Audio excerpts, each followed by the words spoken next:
Hello guys, welcome to current affairs funda. My name is Vikas. आप सभी को बताना चाहूंगा एसबीआई क्लरिकल का लास्ट ईयर का पेपर किस प्रारूप में आया था।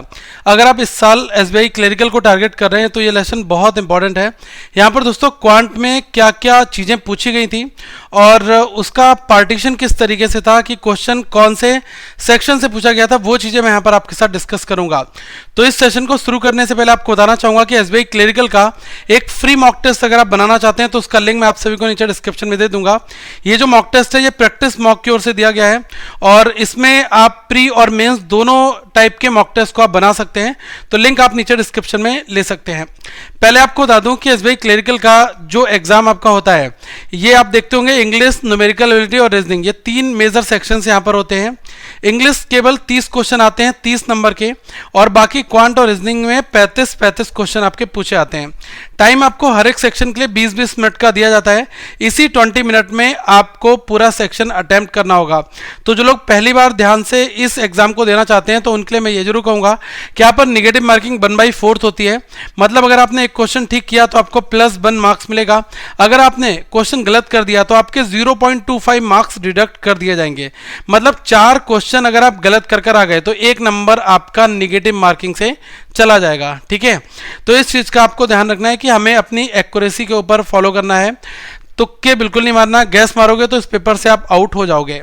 अब यहाँ पर जो लास्ट ईयर का आपका सेक्शन था क्वांट का, वो कैसा था देखो। एक आपका डेटा इंटरप्रिटेशन, नंबर सीरीज के 5 नंबर, ठीक है, सिंप्लीफिकेशन के 10 क्वेश्चन 10 नंबर, क्वाड्रेटिक क्वेश्चन के 5 नंबर, और जो अरिथमेटिक प्रॉब्लम्स हैं इसके 10 क्वेश्चंस आपके पेपर में पूछे आते हैं। अब देखो यहाँ पर जो मैं चीज बता रहा हूं ये इंपॉर्टेंट क्यों है, क्योंकि पूरे पेपर में सबसे इंपॉर्टेंट चीज होती है कि एक डीआई आपका प्री में अभी तक ये ट्रेंड चल रहा है कि एक डीआई पूछा जाएगा।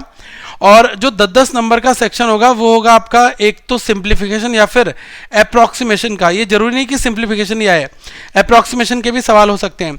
और ऐसा भी हो सकता है कि 5 अप्रॉक्सीमेशन हो गए और 5 आपके सिंप्लीफिकेशन के हो गए। ये भी आपका जो कॉम्बिनेशन है ये पेपर में पूछा जा सकता है। तो लास्ट ईयर कुछ ऐसा सेगमेंट था। अब कैसे कैसे टाइप आते हैं उसके ऊपर थोड़ी सी हम यहाँ पर चर्चा करते हैं।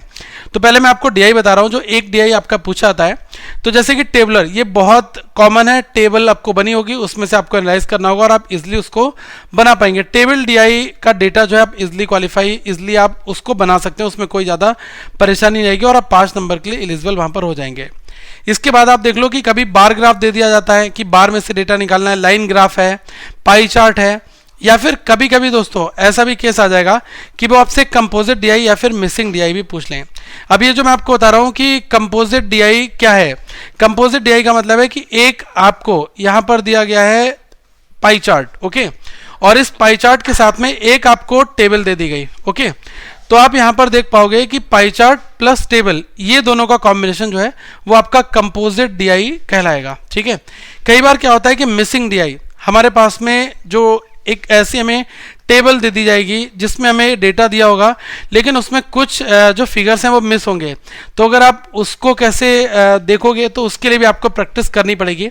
ये जो भी टाइप के डीआई मैं यहाँ पर डिस्कस कर रहा हूँ इनको मैं आने वाले टाइम पर स्टार्ट करूँगा और आपको 15 जो है अप्रैल से सारी क्लासेस एज यूजुअल मिलेंगी। तो चैनल को अभी सब्सक्राइब जरूर कर लेना ताकि आपके पास सारे नोटिफिकेशंस मिलते रहेंगे हमारी सारी क्लासेस के, ओके। तो ये जो मैंने आपको बताया कि बार, लाइन, ये बहुत इजी है। डेटा को रिप्रेजेंट करने का जो तरीका है, डेटा रिप्रेजेंटेशन, वो अलग अलग फॉर्मेट में होता है, चाहे वो आपका टेबल हो, बार ग्राफ हो, लाइन ग्राफ हो, पाई चार्ट हो, या फिर वो कोई अलग तरीके का डीआई हो, ओके।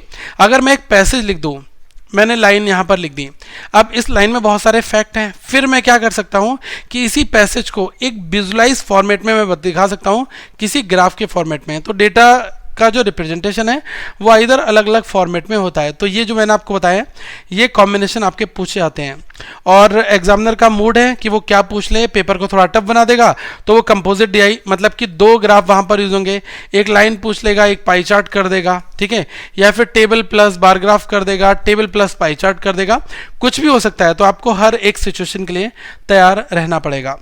अब यहाँ पर जो मैं आपको चीज बता रहा हूँ ये क्वाड्रेटिक क्वेश्चंस है। क्वाड्रेटिक क्वेश्चंस में आप समझ लो कि 5 नंबर आपके आते हैं और ये बिल्कुल इजी होते हैं।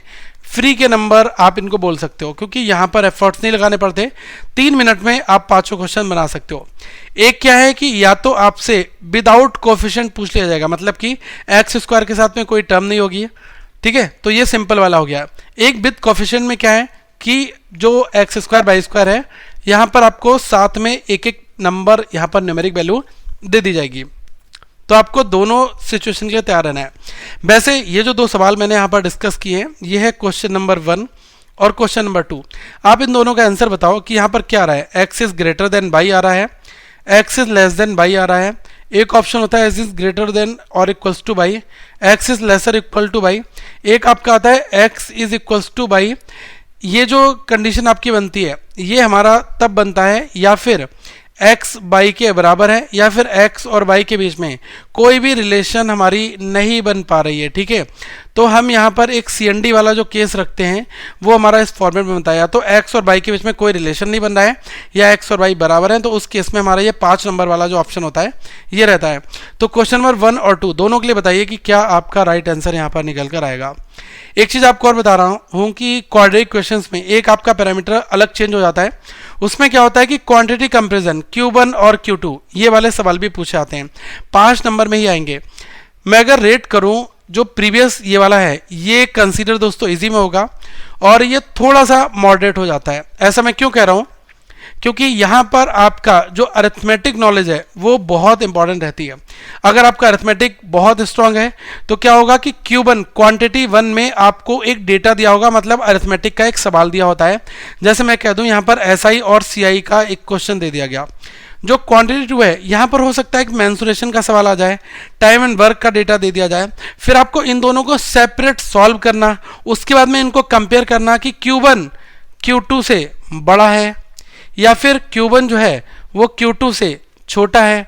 एक ऑप्शन ये बनेगा कि बराबर, greater than, equals to, lesser than, equals to, या फिर Q1 Q2 के बराबर हो रहा है या फिर कोई रिलेशन इनके बीच में नहीं बन पा रहा है।